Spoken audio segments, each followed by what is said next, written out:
नमस्कार, मैं हूं आपके साथ में मानसा मलिक। अंग्रेजों का राज खत्म हो चुका है, फिर भी देश की सेना जब परेड करती थी और राजपथ से तिरंगे को सलामी देने के लिए गुजरती थी तो ऐसा लगता था मानो राजशाही वाली जगह से गुजर रही हो। लेकिन पीएम मोदी ने जो नए भारत का संकल्प लिया है उसे हकीकत में बदलते हुए वो राज की परिभाषा बदलकर कर्तव्य पथ को देश को समर्पित करने जा रहे हैं।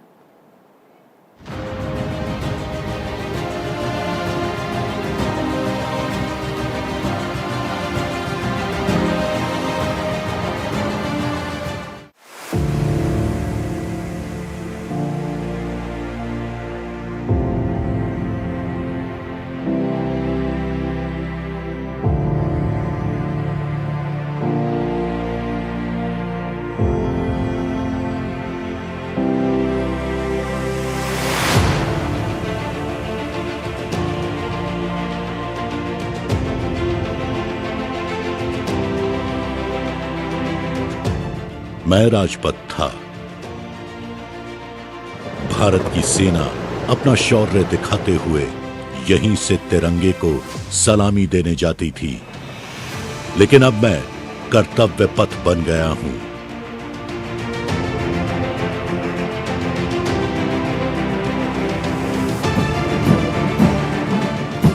अब जब भारत की आन बान शान की झांकी यहां से जाएगी तो मेरा लोकतंत्र सारी दुनिया में रह रहे हर भारतीय को गर्व महसूस कराएगा।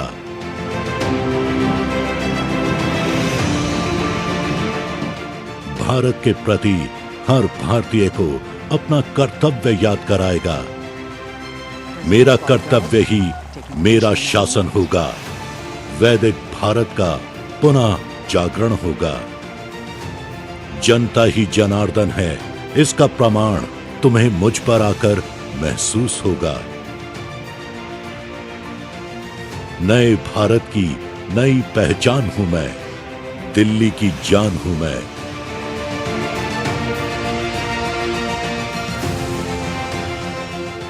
अब राजपथ नहीं, तुम्हारे कर्तव्य की पहचान हूं मैं।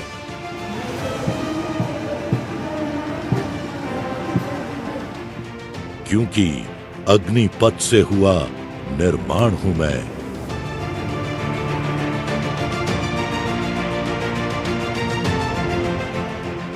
कर्तव्य पथ नाम से अब तुम्हारी नई पहचान हूं मैं।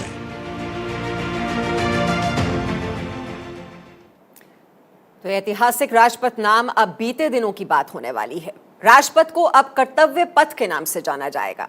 केंद्र सरकार ने बड़ा फैसला लेते हुए दिल्ली के राजपथ का नाम बदलने की तैयारी कर ली है। एनडीएमसी ने 7 सितंबर को एक अहम बैठक बुलाई है।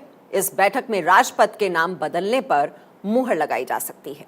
वैसे राजपथ का नाम पहली बार नहीं बदला है, पहले भी बदल चुका है।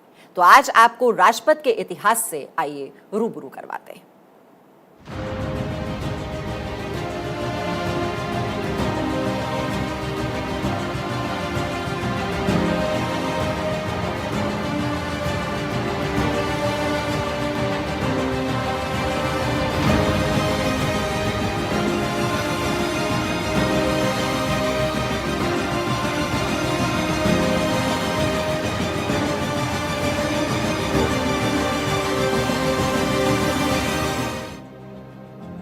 राजपथ, वही राजपथ जहां 26 जनवरी को विशेष रौनक रहती है। वही राजपथ जहां परेड और झांकियां निकलती हैं। वही राजपथ जो पूरे देश की आन बान और शान को दुनिया के सामने लाती है। वही राजपथ जहां आम दिनों में आप हम अपने बच्चों और परिवार के साथ सैर सपाटा और मस्ती करते हैं। अब ऐसे ऐतिहासिक पथ का नाम बदलने वाला है। अब राजपथ का नाम बीते दिनों की बात हो जाएगी। अब लोग राजपथ नहीं, कर्तव्य पथ कहेंगे। सरकार ने ऐतिहासिक राजपथ और राष्ट्रपति भवन से लेकर इंडिया गेट तक फैले सेंट्रल विस्टा लॉन का नाम बदलकर कर्तव्य पथ करने का फैसला किया है। मोदी सरकार ने यह फैसला ऐसे नहीं लिया। इसके पीछे केंद्र सरकार की दूरदर्शी सोच है। मैं इस वक्त जहां खड़ी हूं, इसी जगह पे प्रधानमंत्री मोदी जनता को अपने ड्रीम प्रोजेक्ट की पहली किश्त अदा करने वाले हैं। जी हाँ, सामने मेरे इस वक्त राष्ट्रपति भवन है और बिल्कुल उल्टे हाथ यानी ऑपोजिट साइड में इस वक्त इंडिया गेट है। ये वो रास्ता है जिसे राजपथ कहा जाता था, लेकिन अब वो एक नए नाम से जाना जाने वाला है और वो नाम होगा कर्तव्य पथ। अब से इस जगह का ये जो 3 किलोमीटर लंबा ये रास्ता है जिसकी शुरुआत राष्ट्रपति भवन से होकर के इंडिया गेट तक जाती है, उसका नाम अब बदल दिया जाएगा और उसे कर्तव्य पथ रख दिया जाएगा। कर्तव्य इसलिए क्योंकि प्रधानमंत्री मोदी देश के वो प्रधानमंत्री हैं जो इतिहास को बदलने में नहीं बल्कि इतिहास बनाने में यकीन रखते हैं। सरकार के इस फैसले को लोग भी काफी पसंद कर रहे हैं। कह रहे हैं कि देश में बदलाव हो रहा है। पीएम मोदी देश के विकास में लगे हुए हैं। सरकार तो बहुत अच्छा काम कर रहा है। मोदी तो मेरा एकदम फेवरेट है। मैं तो उनका बहुत बड़ा फैन हूँ। बस उनका बहुत अच्छा लगता है मेरे को। मैं उसको क्या बोलूँ पर। सेंट्रल विस्टा प्रोजेक्ट मोदी सरकार का ड्रीम प्रोजेक्ट है, जिसके लिए पिछले करीब 19 महीनों से काम जारी है। अब जबकि राजपथ का नाम बदल कर कर्तव्य पथ रखा जा रहा है, ऐसे में आपको राजपथ के पास हुए बदलाव के बारे में बताते हैं। लाल रेत की जगह अब नए फुटपाथ, 15 किलोमीटर का लंबा फुटपाथ, 987 कंक्रीट के बोलार्ड से सड़क बंदी, नहर पर 16 नए पुल बनाए गए, 422 लाल ग्रेनाइट पत्थर की बेंच लगाई गई, अंडरग्राउंड ड्रेनेज सिस्टम, पैदल चलने वालों के लिए 4 नए अंडरपास, पार्किंग स्पेस भी पहले से बढ़ा दिया गया, 50 बसें और 1000 कारें हो सकेंगी पार्क। पिछले 67 साल से राष्ट्रपति भवन से लेकर इंडिया गेट तक के रास्ते को राजपथ जाना जाता है। दरअसल राजपथ का संबंध सैकड़ों साल पहले ब्रिटिश राजा किंग जॉर्ज पंचम से है। राजपथ को ब्रिटिश काल में किंग्स वे कहा जाता था। 1911 में किंग जॉर्ज पंचम दिल्ली दरबार में हिस्सा लेने आए थे। 1911 में कोलकाता की जगह दिल्ली को राजधानी बनाने की घोषणा हुई थी। किंग जॉर्ज पंचम के सम्मान में इस जगह का नाम किंग्स वे रखा गया था। 1987 में देश आजाद हुआ। आजादी के 8 साल बाद किंग्स वे का नाम बदल दिया गया। 1955 में किंग्स वे से राजपथ कर दिया गया। जो राष्ट्रपति भवन तक जो मार्ग जाता है उसे उन्होंने उस समय जब राजधानी निर्मित कर रहे थे तो नाम दिया था किंग्स वे। किंग्स वे 1911 में क्या हुआ था, यहाँ पर राजा का दरबार यहाँ लगा हुआ था और जॉर्ज पंचम जो थे वो आए थे इस दरबार में यहाँ पर शिरकत करने के लिए और उन्हीं के नाम पर इसका नाम किंग्स वे पड़ गया। जो निर्णय सरकार ने लिया है मोदी जी ने कि कर्तव्य पथ किया जाए, ये भी एक बहुत अच्छा निर्णय है और आज देश के अंदर हम भारतीयों को अपना कर्तव्य बताते हुए भी इसका नाम कर्तव्य पथ किया जाना मेरे हिसाब से इस सरकार की तरफ से एक बहुत बड़ी पहल है। कोई भी आजाद देश जो है गुलामी के प्रतीक नहीं रखता है। इन लोगों ने इतने साल तक यहाँ गुलामी के प्रतीक रखे। वो किंग जॉर्ज की मूर्ति इतने सालों तक वहां पे बनाए रखी और आज तक उस पर निर्णय नहीं ले पाए थे कि हमारे किस स्वतंत्रता संग्राम के सेनानी की मूर्ति वहां पे लगनी चाहिए। और जब वहां पे नेताजी बोस की मूर्ति लग रही है तो लोगों को परेशानी हो गई है। राजपथ जैसे नाम से ही लगता है राजा का पथ, तो सही मायने में पहले इसे एलीट क्लास के लिए सड़क के रूप में देखा जाता था, लेकिन बाद में ये आम आदमी के लिए एक सड़क बन गई। ये राजपथ है जिसको दरअसल किंग्स वे कहा जाता था। किंग्स वे वो भी आज़ादी कॉलोनियल टाइम में। किंग्स वे मतलब जहाँ पर राजा का पथ होता है, जहाँ से राजा आता है जाता है। इसी वजह से 1955 के बाद इसका नाम का हिंदी रूपांतरण किया गया और इसे राजपथ कहा गया। दरअसल प्रधानमंत्री नरेंद्र मोदी ने 15 अगस्त को जब 5 प्रण लिए लाल किले से, तो उस समय एक प्रण ये था कि हम गुलामी के प्रतीक को से निजात पाएंगे और यही वजह है कि राजपथ। दरअसल इसके पीछे ये मानना है कि जो राजा होता है देश का या जो कोई राजा होता है वो राज करने के लिए नहीं बल्कि देश की जनता की सेवा करने के लिए होता है, अपना कर्तव्य करने के लिए होता है। राजपथ से देश ने आजादी के बाद आंदोलनों को जन्म लेते देखा है।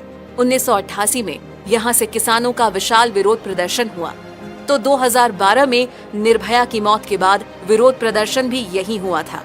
इसके अलावा हर साल देश अपनी सैन्य ताकत और सांस्कृतिक विविधता का नजारा भी इसी ऐतिहासिक राजपथ पर दिखाता है। अब राष्ट्रपति भवन से लेकर इंडिया गेट तक 3 किलोमीटर तक राजपथ नए और भव्य रूप में बनकर तैयार हो चुका है। राजपथ का रंग बदला है, लेकिन रूप नहीं। माना जा रहा है राजपथ वैसा ही दिखेगा जैसा देश अब तक देखता आया है, लेकिन उसका स्वरूप भव्य हो गया है। Bureau report, Bharat 24।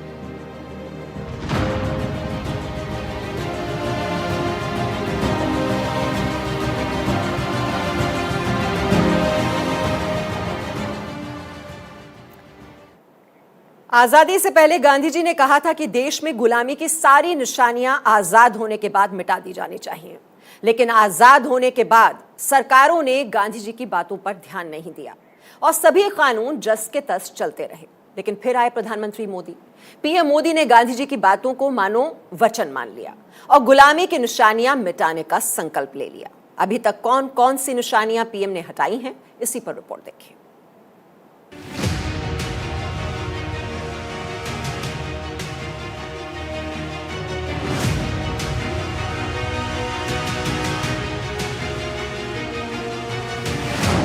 साल 2014 तारीख 20 मई को भारत की कमान एक ऐसे योद्धा ने संभाली जिसे गुलामी की हर निशानी भारत पर बोझ लग रही थी। संसद भवन पहुंचते ही उसने सर झुकाकर प्रतिज्ञा ली कि अब मैं लोकतंत्र के इस मंदिर का मान गिरने नहीं दूंगा, क्योंकि पीएम मोदी संसद भवन को लोकतंत्र का मंदिर मानते हैं। पीएम मोदी चाहते हैं ये मंदिर देश की रक्षा करता रहे, यह हमेशा पूजनीय बना रहे। इसलिए पीएम ने इस मंदिर को भव्य और दिव्य बनाने का संकल्प लिया और इस बार स्वतंत्रता दिवस को लाल किले के प्रचार से अपने इरादे स्पष्ट कर दिए कि अब भारत में गुलामी की कोई निशानी नहीं रहेगी।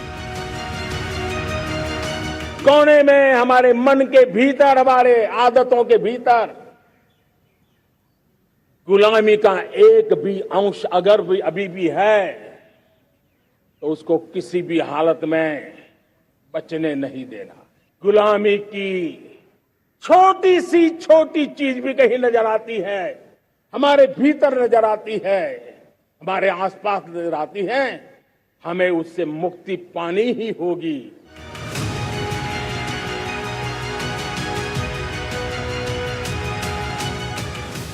छिहत्तर साल पहले आजादी मिलने के बाद आज भी भारत में अंग्रेजों के कानून चल रहे हैं, क्योंकि किसी ने इसमें बदलाव करने की सोची ही नहीं। लेकिन प्रधानमंत्री की कुर्सी संभालते ही पीएम मोदी ने कानूनों और अंग्रेजों की निशानियों को मिटाना शुरू कर दिया। पीएम ने अंग्रेजों के बनाए हुए 1500 से ज्यादा पुराने कानून खत्म कर दिए जो आजादी के बाद भी चल रहे थे।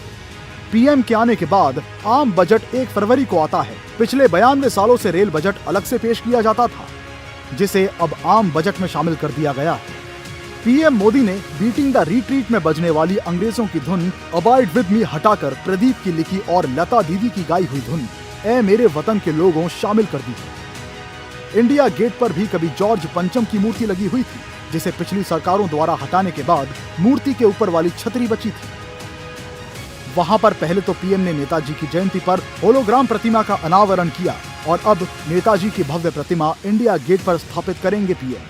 ये प्रतिमा तकरीबन 25 फुट ऊंची होगी और ग्रेनाइट पत्थर से बनी होगी। देश के शहीदों के सम्मान के लिए पीएम ने शहीदों के लिए वॉर मेमोरियल बनवाया। अंग्रेजी के बदले नई शिक्षा नीति में मातृभाषा में पढ़ाई पर जोर दिया गया है।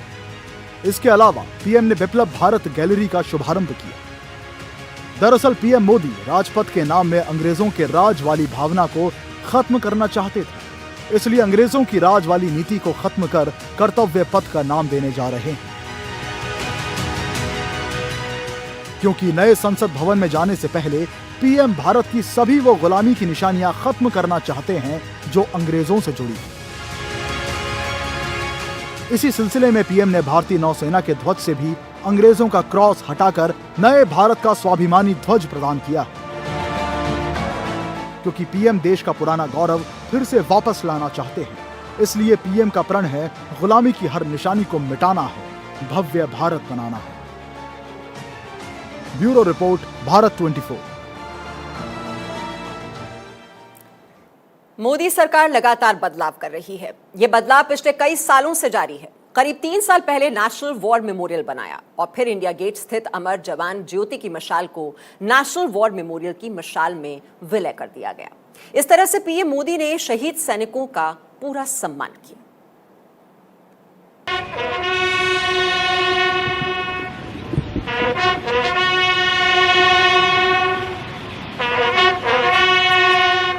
प्रधानमंत्री नरेंद्र मोदी सैनिकों को दिल से सम्मान देने के लिए जाने जाते हैं।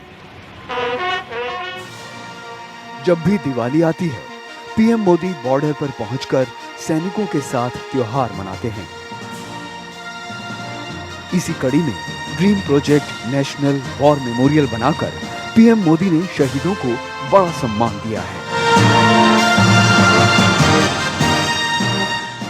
पीएम मोदी ने 25 फरवरी 2019 को नेशनल वॉर मेमोरियल का उद्घाटन किया था। ये वॉर मेमोरियल उन सैनिकों की याद में और उन्हें श्रद्धांजलि देने के लिए बनाया गया जिन्होंने आजादी के बाद हुए अलग अलग युद्ध और लड़ाई में देश के लिए बलिदान दिया।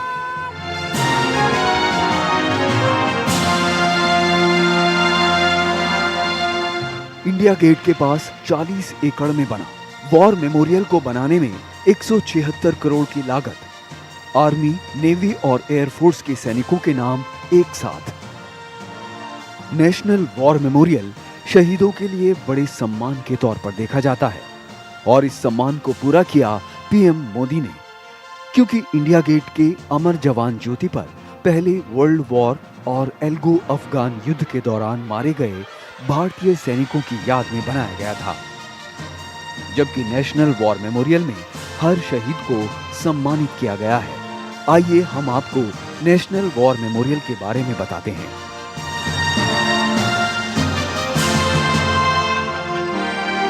नेशनल वॉर मेमोरियल में 4 लेयर बनाई गई हैं। ये लेयर हैं अमर चक्र, वीरता चक्र, त्याग चक्र और रक्षक चक्र। सबसे अंदर की लेयर में अमर चक्र है। अमर चक्र के पास 15.5 मीटर ऊंचा स्मारक स्तंभ है। यहाँ पर अमर ज्योति जल रही है। ज्योति में इंडिया गेट की अमर जवान ज्योति को विलय किया गया है।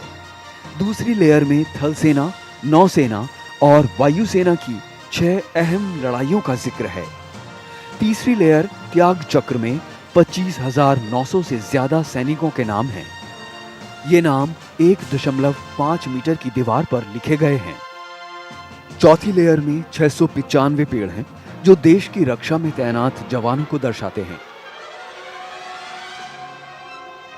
देश के दिल में स्थित ये वॉर मेमोरियल अब सेनाओं के प्रति सम्मान का केंद्र बन गया है।